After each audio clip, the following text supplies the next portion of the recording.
50% of Americans have one every single day. It's a craze that's gone from the first wake you up to after dinner dessert. It's the coffee culture.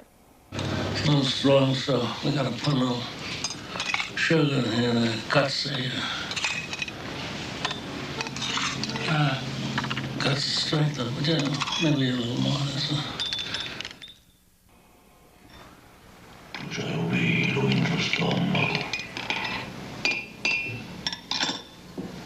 Tutto io taglio con buona moneta.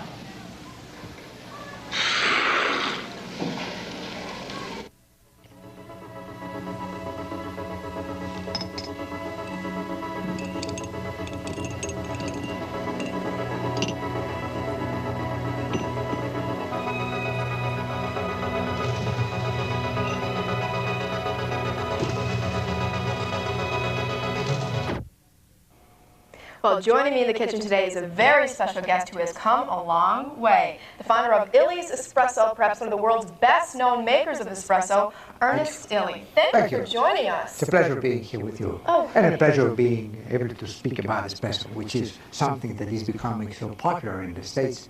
It's a kind of a national, I would say, enthusiasm. Now, describe for us espresso. Now, what goes into it? You know, espresso is a way to prepare coffee with high pressured water and relatively low temperature. You serve it in a tiny cup, as you see there, and you have approximately 7 grams of coffee and to 1.5 ounce of water. So the water is forced through a bed of particles that you see here, Anthony preparing in the right way, and the water is not only dissolving soluble as normally it happens, but it will also emulsify a little bit of the oil. And this gives the big texture, the beautiful foam, the long-lasting aftertaste and after flavor. And funny enough, it is not really having a lot of caffeine, because contrary to what people believe, espresso is very strong in taste and flavor. It doesn't contain so much caffeine. Approximately 70% of the caffeine is moving into the cup because the time that you need for making an espresso is so short, approximately 20-25 seconds, instead of the 6-8 minutes you need to make a regular cup of coffee. I just have to say, Anthony Sapienza, who's one of our regular guests on the Noon Show, is joining us today. This is great. Wow. Now, what is the difference between espresso and cappuccino?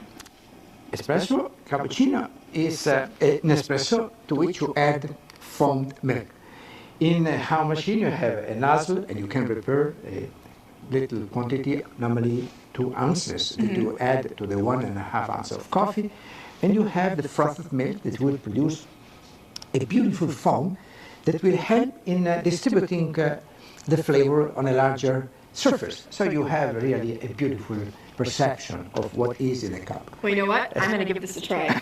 You're sure. I've got to give this a try. This has such a wonderful aftertaste. Once we tried it for the first time, we were hooked, and now we won't try any other coffee. These cups are pretty interesting too, huh? The cups are made by Sandro Chia, who's a very famous artist in Italy. Oh, that's so good. Oh, I love it. I love it. Oh, it's great. You know, It's it's great. not bitter.